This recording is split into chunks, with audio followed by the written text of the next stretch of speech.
Welcome to GK solution. இன்றைக்கு நீங்கள் அவளாக எதிர்பார்த்துருக்கக்கூடிய induction ஸ்டவோட series 2. நம்ம இது போன வீடியோலேயே இந்த இண்டக்ஷன் ஸ்டவ் எப்படி வேலை செய்யுது, அதோட அடிப்படை தத்துவம் என்ன அப்படிங்கிறத பார்த்தோம். இந்த காயிலில் ஏற்படுத்தக்கூடிய எலக்ட்ரோ மேக்னட்டிக் வேவ்ஸ்னால ஏற்படுத்தக்கூடிய அந்த காந்த அலைகளுக்கு நடுவில் நம்ம பாத்திரங்களை வைக்கும் பொழுது அந்த பாத்திரத்தில் எட்டி கரண்ட் ஃபார்ம் ஆகுதுன்னு பார்த்தோம். அந்த எட்டி கரண்ட் தான் இந்த செவ் கலரில் காமிச்சிருக்கிறோம். அது ஷார்ட் சர்க்கியூட் ஆகிறதுனால அது வெப்பமாக நம்ம வெளியேறுது. அதுக்கு மேலே வச்சிருக்கக்கூடிய உணவுப் பொருளை அது சூடுபடுத்துது. ஆனால் இந்த காந்த அலைகள் எங்கே பாயுதோ அங்கே மட்டும்தான் வெப்பம் அடையும். அதனால இந்த பாத்திரம் முழுவதுமாக நமக்கு சூடேறாது. அதனால நமக்கு எனர்ஜி லாஸ் கிடையாது, கெயின் தான். புரியுதுங்களா? அது மட்டும் இல்லை, இந்த பாத்திரத்தை இந்த பாத்திரத்துக்கு மேலே நீங்கள் கையில் பிடிச்ச தூக்கலாம். குக் பண்ணிட்டு இருக்கும் போதே நீங்கள் லிஃப்ட் பண்ணக்கூடிய ஏதுவாக இருக்க காரணம் அதான். அந்த அடிபாகம் மட்டும்தான் சூடாகுது, அதற்கு மேலே இருக்கக்கூடிய உணவுப் பொருள் அதனால வெப்பமடையுது. சரிங்க, இப்போ நம்ம இதோட அடிப்படை தத்துவம் தெரியாதவங்க இதனோட முந்தைய வீடியோவை பாருங்க. இப்போ நம்ம சர்க்கியூட்ல வரக்கூடிய ஒரு பாகமாக 3 பாகங்களாக பிரித்து நம்ம பார்க்க போகிறோம். அதில் முதல் பாகமாக நம்ம இதை போன வீடியோலேயே சிறிது டிஸ்கஸ் பண்ணியிருக்கிறோம். இந்த டிரைவர் சர்க்கியூட்லாம் அதே தான் இந்த சர்க்கியூட்டையும் நம்ம காமிக்கிறோம். ஆனால் இந்த சர்க்கியூட்டில் நான் ஒரு யூனிவர்சல் போர்டை நம்ம சர்க்கியூட்டை ட்ரேஸ் பண்ணி அதில் இருக்க காம்பனண்டோட வேல்யூ நம்ம போட்டிருக்கோம். அது மட்டும் இல்லை, அதில் வரக்கூடிய வோல்டேஜ் எங்கெங்கெல்லாம் என்னென்ன வோல்டேஜ் வந்தது ரெஃபரன்ஸ்க்காக நான் அதில் கொடுத்துருக்குறேன். உங்களுக்கு தேவைப்பட்டுச்சுன்னா இந்த ரெஃபரன்ஸ் வோல்டேஜை கூட நீங்கள் உங்களோட பழுது நீக்கும்பொழுது நீங்கள் இதை ஒரு ரெஃபரன்ஸாக நம்ம எடுத்துக்கலாம். புரியுதுங்களா? ஸோ இப்போ இது ஒரு யூனிவர்சல் போர்ட்லேருந்து எடுத்துருக்கிறோம், ஒரு கம்பெனி போர்டு கிடையாது. ஸோ அதனால வேல்யூஸ் கொஞ்சம் மாறி இருக்கலாம் உங்களோட நீங்கள் சர்வீஸ் பண்ணுற போர்டில். பட் அதில் இருக்கக்கூடிய பேசிக் பிரின்சிபிள் சேம் தான். இப்போ இதில் பாருங்கள், 220 வோல்ட் நம்ம ஏசி கொடுக்குறோம். ஏசி கொடுத்தோன்னா ஒரு 15 amps ஃபியூஸ். அது ஃபியூஸ் நீங்கள் ஒரு ரெசிஸ்டர் மாதிரி கூட இருக்கலாம், இல்லை ஃபியூஸ் மாதிரி நார்மலாக ஃபியூஸ் மாதிரி இருக்கும். சில நேரங்களில் சால்டர் பண்ணியிருப்பாங்க, நீங்கள் ரிமூவ் பண்ணிவிட்டு அந்த ஃபியூஸை மாற்றுற மாதிரி இருக்கும். இதை டைரெக்டாக ஷார்ட் பண்ணிடாதீங்க எப்போதும். புரியுதுங்களா? அதற்கப்புறம் ஒரு கெப்பாசிட்டர், இஎம்ஐ ஃபில்டர் கெப்பாசிட்டர், அதற்கப்புறம் டைரெக்டாக ஒரு பிரிட்ஜ் ரெக்டிஃபயரில் கொடுத்துருக்குறாங்க. பிரிட்ஜ் ரெக்டிஃபயர் இந்த மாதிரி ஒரே காம்பனண்ட்டாக தான் கொடுத்துருப்பாங்க. சில போர்டில் இருக்கலாம் 4 டயோடு கொடுக்கலாம், மோஸ்ட்லி இந்த மாதிரி தான் இருக்கும். ஸோ இதற்கு அப்புறம் இது என்ன ஆகுதுன்னா, இங்கேருந்து ஏசி டிசியாக மாறி 330 வோல்ட் டிசியாக மாறுது. டிசிக்கு அப்புறம் ஒரு ஃபில்டர் கொடுத்துருக்குறாங்க, நாய்ஸ் ஃபில்டர். நேற்று சொல்லியிருந்தேன், ஒரு இண்டக்டரும் ஒரு கெப்பாசிட்டரும் சேர்ந்து ஒரு ஃபில்டர் கொடுப்பாங்க. இந்த ஃபில்டர் இது ஜஸ்ட் ஃபார் ஃபில்டர் தான். இதனால நமக்கு ஒன்றும் மேஜராக ஒரு எஃபெக்ட் ஆக போகிறது கிடையாது. இந்த ரெண்டும் அந்த வேல்யூ எதுக்காக கொடுக்குறதுனா, உள்ளே இருக்கக்கூடியது ஹைஸ்பீட் சுவிட்சிங், பவர் சுவிட்சிங்கு. அந்த பவர் சுவிட்சிங்னால நாய்ஸ் வெளியில் போய் மற்ற காம்பனண்ட்டை பாதிக்கக்கூடாது. அதே மாதிரி வெளியில் இருக்கிற அன்னெசரி நாய்ஸஸ் உள்ளே வரக்கூடாதுங்கிறதுக்காக கொடுத்துருக்கோம். புரியுதுங்களா? இதுக்கு மேலே இருக்கக்கூடியது 22 kHz நம்ம சுவிட்சிங் பண்ண போகிறோம்னு சொல்லியிருக்கோம். இதுதான் இண்டக்ஷன் காயில். இண்டக்ஷன் காயில் பேரலாக கெப்பாசிட்டர் கொடுத்துருக்கு. கெப்பாசிட்டரோட வேல்யூ 0.3 மைக்ரோஃபேரட், 0.33 ஆர் 0.3.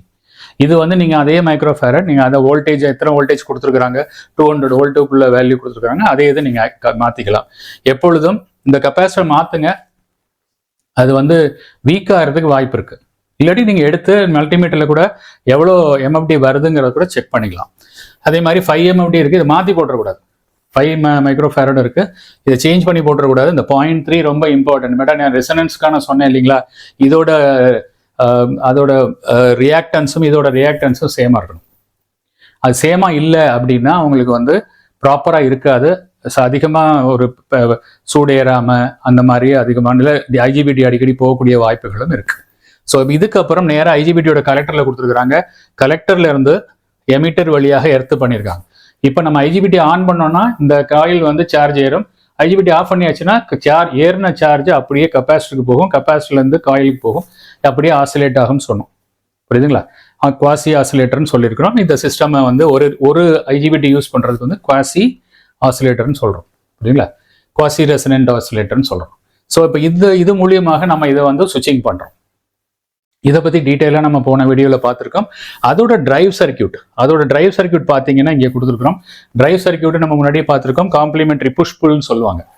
அதுக்கு பேர் புஷ் புல் டேண்டம் அவுட்புட்னு சொல்லுவாங்க.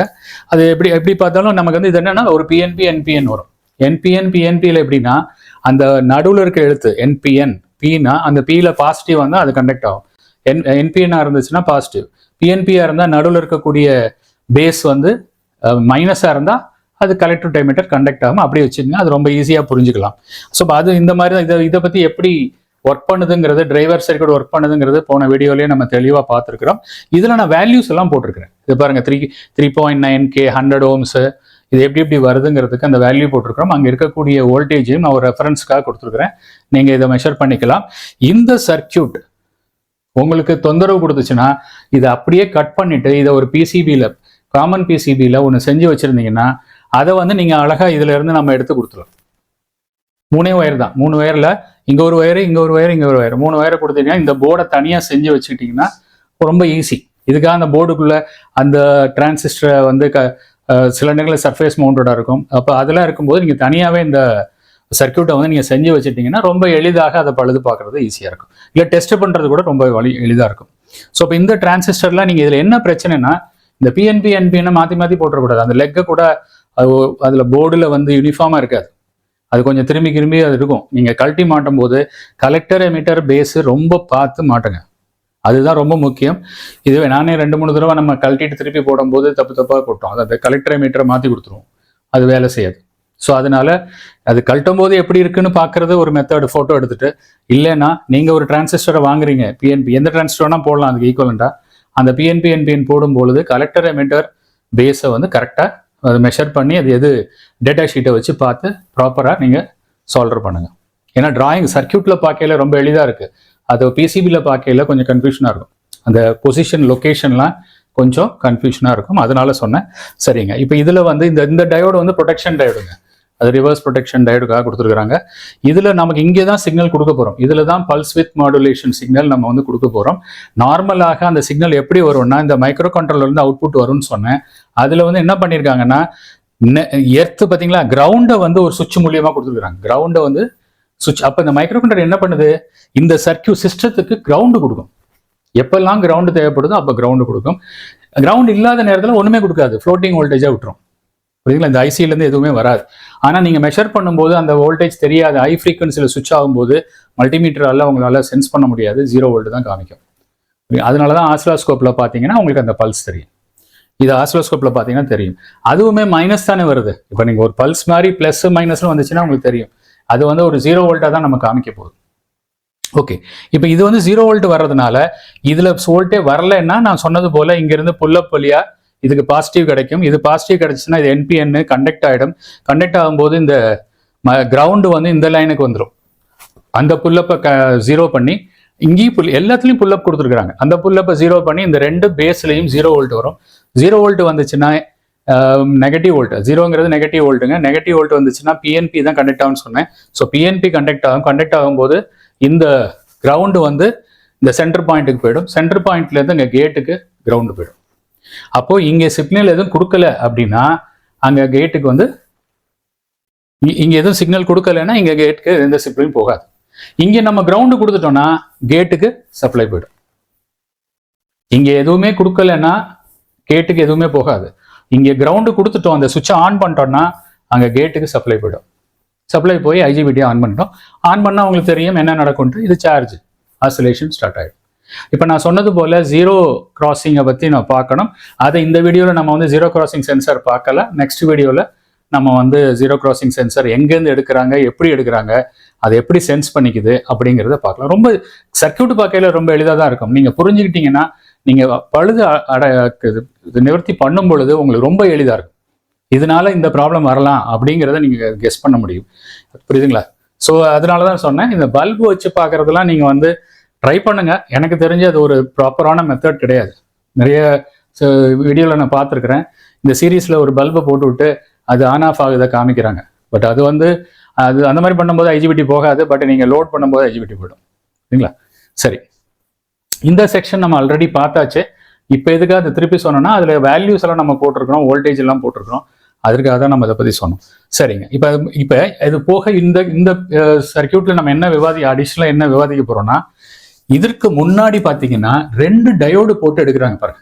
ஏசியிலேருந்து எடுக்கிறாங்க. இது நிறைய பேர் கன்ஃபியூஷன். இது என்னது ரெண்டு பக்கமும் எடுக்கிறாங்க அப்படின்னா இங்கே என்ன ஃபுல் வேவ் வருமா, சைன் வேவ் வந்துருமா? அதெல்லாம் கிடையாதுங்க. ஆக்சுவலாக என்ன பண்ணியிருக்காங்கன்னா ஒரு பிரிட்ஜ் ரெக்டிஃபைருக்கு 4 டயோடு இருக்கும். ஒரு பிரிட்ஜ் ரெக்டிஃபைர் எடுத்துக்கிட்டீங்கன்னா 4 டயோடு இருக்கும். 4 டயோடுல நீங்க எப்படி பாக்குறீங்கன்னா இது வந்து ஏசின்னு பாருங்க. இப்போ வரேன். இது ஏசி. ஸோ இப்போ ஏசியில இருந்து ஒரு டயோடு இப்படியும் ஒரு டயோடு இப்படியும் வரணும் இல்லைங்களா? அதே மாதிரி இங்கிருந்தும்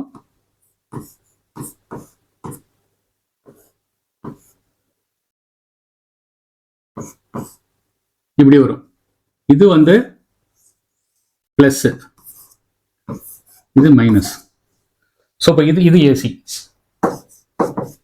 ஸோ இப்போ இது போல தான் ஒரு பிரிட்ஜ் ரெக்டிஃபையர் இருக்கும், புரியுதுங்களா?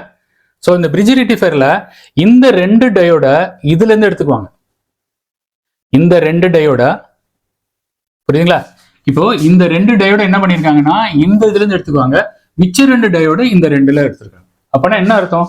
ஒரு பிரிட்ஜ் ரெக்டிஃபையர்ல 4 டயோடுல 2 மட்டும் தனியா பிரிச்சு எடுத்திருக்காங்க. ஏன்னா இதோட இன்டர்ஃபரன்ஸ் வரக்கூடாது, ஏன்னா இதை டிசியா மாத்தி அங்க கொண்டு போறோம். இங்க வந்து நம்ம ஏசியாவே வெளியில எடுக்கணும், ஏசியா எடுத்து தனியா சர்க்கியூட்டை வந்து நம்ம மெஷர்மெண்ட்லாம் எடுக்கணும், அதற்காக பண்ணியிருக்காங்க. இந்த லோடோட சேர்ந்து இது வந்து அஃபெக்ட் ஆகக்கூடாதுங்கிறதுக்காக எடுத்திருக்காங்க. அதனால 2 பிரிட்ஜ் ரெக்டிஃபையர் போட வேண்டிய அவசியம் கிடையாது, 2 டயோடு போட்டு எடுத்துடலாம். ஆனா நீங்க நினைக்கிற மாதிரி 2 டயோடு போட்டாங்களே, இது bridge rectifier full wave rectifier கிடையாது, ஆஃப் வேவ் ரெக்டிஃபையர் அப்படிலாம் கிடையாது, இதுவும் ஃபுல் வேவ் ரெக்டிஃபையர் தான். இதுல என்ன பண்ணிருக்காங்கன்னா 2 டயோட தனியா யூஸ் பண்ணிட்டாங்க, 2 டயோட இந்த பிரிட்ஜ் ரெக்டிஃபையர்ல இருக்கக்கூடிய ஒரு பகுதியான 2 டயோட எடுத்துக்கிட்டாங்க, புரியுதுங்களா? அப்போ ஒரு இந்த பிரிட்ஜ் ரெக்டிஃபையர் இருக்கக்கூடிய 2 டயோடு இதுக்கும் காமனா இருக்கு, இதுக்கும் காமனா இருக்கு, அதான் அதோட மீனிங். அதனால இந்த மாதிரி கொடுத்துருக்காங்க. இது நிறைய சர்க்கியூட்ல இந்த மாதிரி வரும், நீங்க இது கன்ஃபியூஸ் ஆகக்கூடாது. இதுல 2 பக்கம் இருந்துமே ஒரே மாதிரி டயோடு எடுக்கிறாங்களே, இதுல எப்படி நமக்கு வந்து வேவ் ஃபார்ம் வரும்? அப்ப நியூட்ரல் எங்க இருந்து கிடைக்குது? நியூட்ரல் இங்க இருந்து கிடைக்குது, இங்க இருந்து வருதுல நியூட்ரல், இந்த நியூட்ரல் தான் இதுக்கு பிரிட்ஜ் ரெக்டிஃபையர் நியூட்ரல், புரியுதுங்களா? ஸோ இது புரிஞ்சுங்க. இதை பத்தி இன்னும் டீட்டெயில் வேணும்னா நம்ம இதை பத்தி தனியா கூட ஒரு வீடியோல நம்ம அது எப்படி ஒர்க் பண்ணுதுங்கிறத இன்னும் எளிமையா நம்ம வந்து தனியா பார்க்கலாம். சரிங்க, இப்போ இதுல இருந்து வரக்கூடியது வோல்டேஜ் வந்து என்னது? டிசி 220 வோல்ட்டை டிசியா மாத்தி இங்க வந்துருது. அந்த டிசியை டைரக்டா கொண்டு போய் ஒரு எஸ்எம்பிஎஸ்ல கொடுக்குறாங்க. இதுதான் நம்ம அடுத்த வீடியோல பார்க்க போறோம், வைப்பர் 12ஏங்கிற ஒரு ஃபேமஸ் எஸ்எம்பிஎஸ். ஸோ இப்போ இந்த எஸ்எம்பிஎஸ் எப்படி வேலை செய்யுது, அது எப்படி பக் கன்வெர்ட்டரா வேலை செய்யுதுங்கிறத பத்தி அடுத்த வீடியோல அடுத்த சீரீஸ்ல நம்ம பார்க்க போறோம். மோஸ்ட்லி நான் நாளைக்கு அதை வந்து அப்லோட் பண்ணிடுவேன். ஸோ அதனால இந்த செக்ஷனை பத்தி நம்ம டீட்டெயிலாக பார்க்கல. இதுல இருந்து 18 வோல்ட் 5 வோல்ட் ரெண்டும் ப்ரொடியூஸ் பண்றாங்க. இது கெட்டு போச்சுன்னா இதுக்காக 5 ஒயர் போர்டு வந்து ஒரு ரெடிமேட் போர்டு விற்கிது. இந்த செக்ஷனை அப்படியே கட் பண்ணி விட்டுட்டு இந்த போர்டை வந்து நீங்க ஃபிக்ஸ் பண்ணி கொடுத்துடலாம். இது ரொம்ப எளிது. ஏன்னா இந்த மாதிரி ஒரு சின்ன எஸ்எம்பிஎஸ் வந்து ஏசியிலையும் இருக்கு, இன்வெர்டர், வெல்டிங் மிஷின் எல்லாத்துலயும் இருக்கு. அப்போ அதெல்லாம் போயிடுச்சுன்னா என்ன பண்றாங்கன்னா இதை சர்வீஸ் பண்ண மாட்டாங்க, தனியா வந்து யூனிவர்சல் போர்டே விற்கிது. அது சின்னதாக ஒரு போர்டு இருக்கும், 3 wire 4 wire board, 5 wire board. அதுல எந்த போர்டு இதுக்கு சூட் ஆகுதோ அந்த போர்டை நீங்க போட்டுக்கலாம். அதை பத்தி கூட நம்ம வீடியோ பண்ணியிருக்கோம், நம்ம சேனல்ல பாருங்க. இந்த மாதிரி ஒரு பிரச்சனை உங்களுக்கு சால்வ் பண்ண முடியல, அந்த சேம் ஐசி உங்களுக்கு கிடைக்கல அப்படின்னா நீங்க இந்த இதை அப்படியே கட் பண்ணி விட்டுட்டு நீங்க அந்த போர்டை வந்து அதுல பற்ற வச்சிடலாம், புரியுங்களா? சரிங்க, இப்போ இதுல இருந்து ஒரு ரெஃபரன்ஸ், இதுதான் இந்த வீடியோவோட விளக்கம்.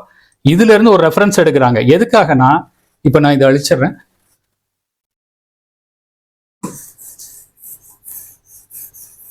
ஏன்னா இது கன்ஃபியூஸ் ஆகிடும், உங்களுக்கு புரியறதுக்காக சொன்னேன். ஸோ இப்போ இதில் பாருங்க, ஒரு 330K போட்டு ஒரு ரெசிஸ்டன்ஸ் எடுத்திருக்கிறாங்க. ரெசிஸ்டன்ஸ்க்கு அப்புறம் இங்கே ஒரு 330K, இங்கே ஒரு 820K, 2 ரெசிஸ்டன்ஸ் எடுத்திருக்கிறாங்க. இது ஒரு வோல்டேஜ் டிவைடர் போல இருக்கு.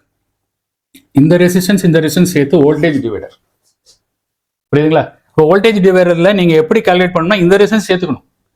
இந்த 330 ரெண்டும் வந்து R1 எடுத்துக்கலாம். இந்த R10K வந்து R2 எடுத்துக்கணும். உங்களுக்கு தெரியும் வோல்டேஜ் டிவைடர்ல வந்து நம்ம எப்படி பார்க்கணும்ட்டு, கீழே இருக்கிற ரெசிஸ்டன்ஸ் இப்போ இதுல பாத்தீங்கன்னா R11 டிவைடட் பை R11, இங்கேருந்து எடுக்கணும் R5 R10 R11, R5 R10 R11, புரியுதுங்களா? இன்டூ இந்த வோல்ட், எவ்வளவு வோல்ட் வருது? இங்க 220 வோல்ட், அங்க எவ்வளவு வோல்ட் வருது? 220 வோல்ட். அப்ப 220 வோல்ட் இங்க போடும். ஸோ இப்போ இதை போட்டீங்கன்னா இந்த பார்ட்டிஷன்ல இந்த பச்சை கலர்ல வர்ணத்துல போட்டிருக்கேன் இல்லைங்களா, அதுல என்ன வோல்டேஜ் வருதோ இங்க வந்துடும் இந்த வோல்டேஜ். இது பாத்தீங்கன்னா எவ்வளவு வருது? 2.97 வருது. அப்ப இந்த வேல்யூவை நீங்க போட்டீங்கன்னா உங்களுக்கு ஒரு 3 வோல்ட் கிட்ட வரும். நமக்கு கிடைக்கிறது 2.97. அப்ப சேஃப், புரியுதுங்களா? ஸோ இது ஒரு வோல்டேஜ் டிவைடர் தான். நம்ம வரக்கூடிய இன்புட் வோல்டேஜை வந்து அதிகமான வோல்டேஜாக இருந்தாலும் சிஸ்டம் ஸ்டாப் ஆகணும், லோ வோல்டேஜாக இருந்தாலும் சிஸ்டம் ஸ்டாப் ஆகணும். அதற்காக ஒரு சென்சார் சர்க்கியூட் தான் இது. சென்சார் சர்க்கியூட்னா புதுசாக இதுக்காக ஒரு சென்சார் வைக்கிறது இல்லைங்க. ரெண்டு ரெசிஸ்டரை யூஸ் பண்ணி உபயோகப்படுத்தி வோல்டேஜ் டிவைடர் ஆக்கி இதை போல 3 வோல்ட் அந்த மாதிரி ரொம்ப மினிமம் வோல்ட் வரை. ஏன்னா இந்த ஐசி வந்து 5 வோல்ட்ல வேலை செய்யற ஐசி. நீங்க அங்க கொண்டு போய் 330 வோல்ட்டை கொடுத்தீங்கன்னா அந்த ஐசி போயிடும். அது மைக்ரோ கண்ட்ரோலர் ஐசி, புரியுதுங்களா? ஸோ அதனால நம்ம என்ன பண்ணோம்னா வோல்டேஜ் டிவைடர் போட்டு அதுல இருந்து வரக்கூடிய வோல்டேஜ் பார்த்தீங்கன்னா 3 வோல்ட்டா வர்ற மாதிரி நீங்க வோல்டேஜ் டிவைடர் செலக்ட் பண்ணணும். இப்போ நான் சொன்ன வேல்யூ எல்லாம் போட்டு பார்த்தீங்கன்னா ஆட்டோமேட்டிக்கா உங்களுக்கு 3 வோல்ட் தான் வரும். இப்போ 3 வோல்ட்னா இப்போ ஆக்சுவல் வோல்ட் 2.97 சேஃபா இருக்கு. இப்போ 3 வோல்ட்டுக்கு மேலே போயிடுச்சு அப்படின்னா ஹை வோல்ட்டுன்னு சொல்லி ஆஃப் ஆகிடும், புரியுங்களா? ஸோ இப்போ அது மாதிரி நம்ம என்ன பண்றாங்கன்னா ஹை வோல்டேஜ், இது வந்து ஹை வோல்டேஜுக்கு, லோ வோல்டேஜுக்கு என்ன பண்றாங்க கம்மியாகக்கூடாது. இப்போ இது வந்து 1.82 இருக்கு, 1.8க்கு கம்மியாச்சுன்னா அது லோ வோல்டேஜ்னு இது ஆஃப் பண்ணி விட்டுரும். அப்போ ஹை வோல்டேஜ்லையும் ஆஃப் பண்ணணும். இந்த ஆஃப் பண்ண என்ன அர்த்தம், இதை ஆஃப் பண்ணி விட்டுரும். இந்த சிக்னல் போகாது. இந்த சிக்னல் போகலைன்னா ஆட்டோமேட்டிக்காக ஸ்டவ் ஆஃப் ஆகிடும். நீங்கள் உங்களோட எரர் கோடு வந்துடும். ஹை வோல்டேஜ் எரர் கோடு, இல்லை லோ வோல்டேஜ் எரர் கோடு, E1 E2 அந்த மாதிரி ஒரு இதுக்கு ஒரு எரர் கோடு வருது. நம்ம கடைசியாக ஏதாவது ஒரு சாம்பிள் எரர் கோடு பார்க்கலாம், புரியுதுங்களா? ஸோ அப்போ இது வந்து ஹை வோல்டேஜ். இதே மாதிரி தான் லோ வோல்டேஜ். லோ வோல்டேஜுக்கு என்ன ஃபார்முலா, இந்த லோ வோல்டேஜுக்கு இங்கே R5 அதில் எடுத்துக்கணும், கீழே இருக்கக்கூடியது R7, அதனால R7 எடுத்துங்க, மேலே இருக்கக்கூடிய 2 ரெசிஸ்டன்ஸை ஆட் பண்ணணும், இதையும் ஆட் பண்ணணும். அப்போ R5 R6 R7 into voltage வந்து 220, இந்த 220 வோல்ட், புரியுதுங்களா? இந்த வோல்ட் தான் இங்கே வரப்போகுது. இங்கே வந்து என்ன ஆகணும், வோல்டேஜ் அதிகமாக இருக்கணும், கம்மியாகக்கூடாது. ஏன்னா இது லோ வோல்டேஜ். லோ வோல்டேஜுங்கிறது என்னது, நம்ம செட் பண்ண வோல்டேஜ்லேருந்து கம்மியாச்சுன்னா ஆஃப் ஆகணும். ஹை வோல்டேஜுங்கிறது செட் பண்ண வோல்டேஜ் வந்து அதிகமானா ஆஃப் ஆகணும். அந்த மாதிரி தான் இதில் வந்து கோட் எழுதியிருப்பாங்க. நீங்கள் பார்க்க வேண்டியது இந்த இடத்துல 1.82, இந்த இடத்துல 2.97 வருதான்னு பார்க்கணும்.